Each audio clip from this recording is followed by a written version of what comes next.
Mes chers compatriotes, bonjour ou bonsoir, en fonction de l'heure à laquelle vous regardez la vidéo. Moi, c'est Mounirou. Aujourd'hui, c'est avec un cœur meurtri et une désolation très avancée que nous nous adressons à vous par rapport à la situation à la fois chaotique et désolante dans laquelle le PASTEF a déjà plongé le Sénégal, mais aussi par rapport à l'attitude à la fois lâche, manipulateur et dictateur avec laquelle il compte gérer ce pays.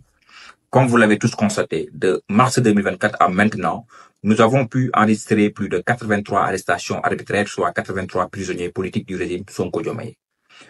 Cette série d'arrestations est un événement gravissime qu'il ne faut surtout pas banaliser, d'autant plus que l'arrestation la plus récente, celle d'Abdou Nguer, est survenue suite à d'innombrables menaces d'emprisonnement des militants de PASTEF qui sont aujourd'hui juges, avocats et procureurs. Ce qu'il faut savoir, c'est que Ousmane Sonko aujourd'hui, acculé par ses promesses non tenues, la rancœur, les doléances et la déception d'une bonne partie de la jeunesse sénégalaise, est dans une propension manifeste d'instaurer dans ce pays une autocratie qui est adossée à deux piliers, à savoir l'instrumentalisation de la justice et l'intimidation. Et tout ceci ne vise qu'une seule chose, celle de nous faire taire et de faire taire toutes les voix qui s'élèvent contre leur incompétence et leur incapacité à faire bouger les lignes après plus d'un an au pouvoir. La situation que nous vivons actuellement au Sénégal est d'une extrême gravité, il faudra la reconnaître. Parce que Ousmane Sonko et le PASTEF ont battu en un an le record des arrestations et d'emprisonnement politique. Parce que jamais auparavant, dans l'histoire politique du Sénégal, un régime n'a fait arrêter en un temps record autant de journalistes, de chroniqueurs et d'opposants. Ousmane Sonko, en arrêtant dans un passé récent des journalistes comme Cheikh Yérim Seck, comme Kader de la Sen-TV, aujourd'hui le rédacteur en chef de la Sen-TV, le chroniqueur Abdou Nguer, est dans une logique d'instaurer ou bien de réduire les libertés d'expression et d'opinion dans ce pays.